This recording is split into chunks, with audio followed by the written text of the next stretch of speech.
In 2000, superhero thriller Unbreakable was released, starring Bruce Willis as David Dunn and Samuel L. Jackson as Mr. Glass. The movie was directed by M.Night Shyamalan, who made the film as a parallel to comic books with a 3-part story structure. The film was about two polar opposite men, Mr. Glass, who was completely fragile, and David Dunn, who was unbreakable. It received mostly positive response from critics and moviegoers, and it even started a little cult following. In 2017, Split was released, and I'm gonna spoil this for you if you haven't seen it.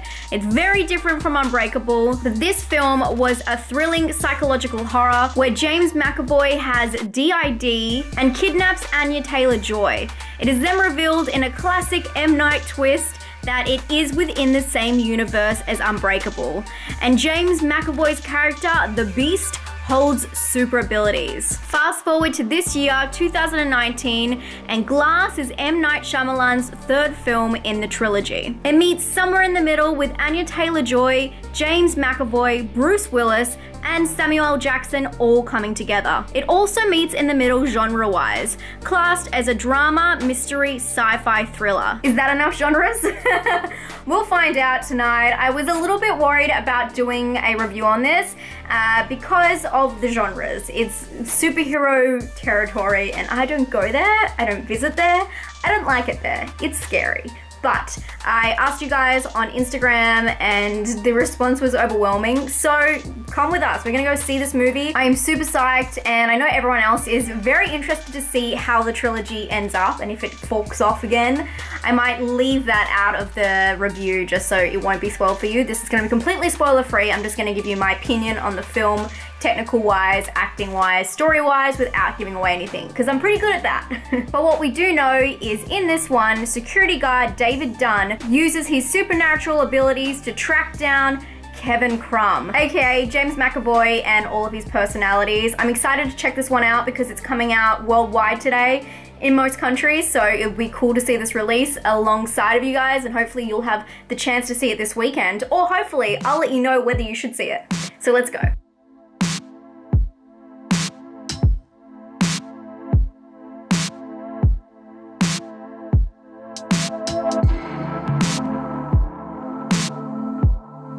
Hey guys, Dean is coming with me today, woo! And I don't know if you remember, but we actually did the last, we did Split together. We went and saw Split together.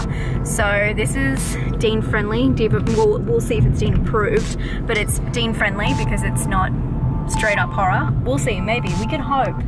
Well, we can not hope. But no, IMDb listed many things that it was under. I did say that. It's like thriller, drama, sci-fi, mystery. Yeah. Horror. I'm actually kind of excited because I haven't put high expectations on this one. I didn't even mention it in my 2019 most anticipated because I just assumed a lot of people got angry that I was saying Hereditary was horror. So yeah, I don't know, people are weird.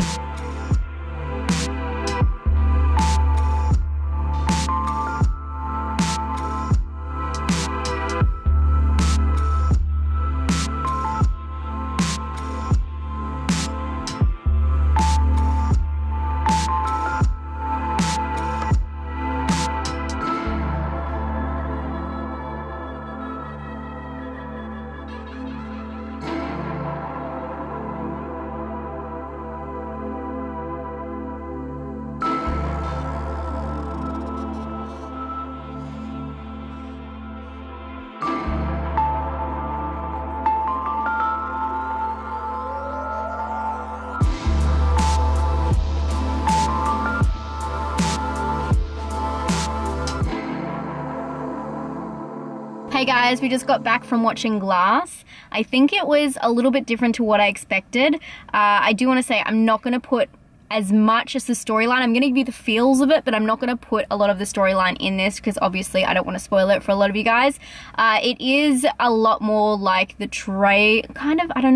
the trailer, which I forgot, is more representative of a large part of the film, which is Sarah Paulson's character, who is a psychiatrist, I guess, and she is trying to convince the three amigos that they are not superhuman. And it's more about how Mr. Glass, David, and I'm gonna call him Split, come together and how their stories kind of intertwine and their personalities intertwine. It's also more of a movie that is just for comic book lovers, where I feel like they left that element out a lot in Split. Split was obviously very much about Split, that like the guy, the beast, you know, Hedwig, Patricia, all that, and it was less about like a comic book structure, where this one kind of goes back to that a lot, and it's very much a comic lover's movie. It pays off in every aspect of that. I will say that the film didn't feel like it had a strong direction, and it was just kind of jumping all over the place, especially with a lot of main characters, but it also was very dry at the same time because it was in such a secluded sets, and you didn't really see like the general public and stuff like that, so it felt like you were just really honing in on all of these different characters, and they were kind of like main characters, so that was confusing, I guess, with the direction, and that's where that went all crazy. I don't think that I loved this film, I have to say. I thought it was good. I really liked the message. I really liked the ending, which I think is important. I got goosebumps at one point because, you know, M.night, he does that. So there's definitely some fun stuff in there, but I felt like it lacked general direction, and it had so many different cool ideas in it that it kind of split them all up and didn't really hone into one to give the movie a strong sense of self and, yeah, just like a strong punch. It was just all of these different ideas and messages all kind of wrapped into one, so it's kind of hard to dissect like that, but I did enjoy a lot of it. I thought it was interesting. For me, I don't really watch superhero movies, but it was really cool knowing things about the characters and then seeing them to come together. There's not a lot of fighting. There's some fighting at the start, and obviously there's some fighting at the end, but I thought it was really cool to be able to know things about characters and see that come together. So I get why people like these kind of movies, but this is just such a darker kind of representation of that. And it is more of a psychological movie, I feel like, because of that, because the whole film is about everyone's psyche and what's kind of going on up there for each character. For technical, I would say that the film was kind of dry because it was very aesthetically pleasing, and a lot of the shots were very symmetrical and really beautiful colors. There's the whole scene where she's talking to the three of them and they're in this like pink room, and every shot is them right in the middle of the screen, and it just seems a little bit too perfect. I would say the set design, and also this is going to sound really weird, but the costume design for Anya and for Sarah Paulson, both of their clothes were so nice, and, you know, like steam ironed and just neatly done. And I know it sounds weird, but the fact that I picked that up, it shows that it didn't seem right. Everything was kind of too perfect, and I don't know if that was like a hint or like a play with comic books and I guess the coloring and everything looking really nice, but it felt a little bit out of place for such a gritty, dark movie about psychology. I also really liked how they modernized the film though. At the very start they talk about pranks and YouTube videos, and I thought that was a really cool way to bring it into the future. And they also have Hedwig talking about Drake and Nicki Minaj, which is kind of weird to see that in this kind of film, but I thought it was cool, and it's going to be a cool thing to look back on in like 10-20 years when you rewatch this film. But overall, I don't know, I'm kind of like on the fence about it. It's not by any means like an average or under film. I would give it a 6, but I was wondering if I would give it a 7, but it's hard because it has such a good ending that I really liked. It was quite emotional, and they do talk a lot about abuse in this film, obviously with the Split character, so I really liked that kind of aspect of it, and I get really emotional with that kind of stuff, so it was hard for me not to care. And when they kind of, you lose you in the middle and then they go back to that and you're like nearly crying again, you're like, that was so great, but you have to balance it all out. So I think I'm gonna give it a 6. What about you? I'll probably give it a 7 or an 8. I enjoyed it. I don't see them the way that you see them technically. I just watch them. Yeah, no, but that's fine. But what do you see in it? Doesn't mean that what I see is right. No, I just enjoyed it. I was just sort of, I wasn't really sure where it was going at times, but like I enjoyed that. Like I actually thought it was a nice aspect of the movie, not knowing where it was going. rather than just going, oh, well, this is going to happen, and then it's going to have this point, and then this point, and then, you know, like a typical sort of Hollywood movie where it's all like rising, and then there's like a sort of a crescendo where it sort of, you know, all comes crashing down around them, and then they uprise out of that and stuff like that. So I didn't really feel like that. So I did actually at one stage of the movie think that what they were building up to, they were just going to...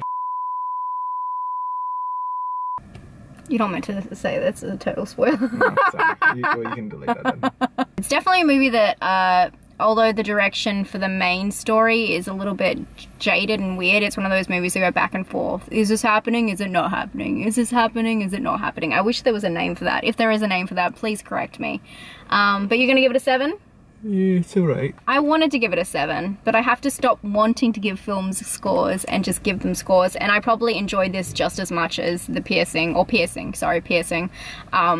So I think that's only fair. I do think it was a really nice addition to Split, but I much prefer Split than this film. I think Split is a better film. Yeah, so that's where I'm seeing that. But I think I gave Split like 9.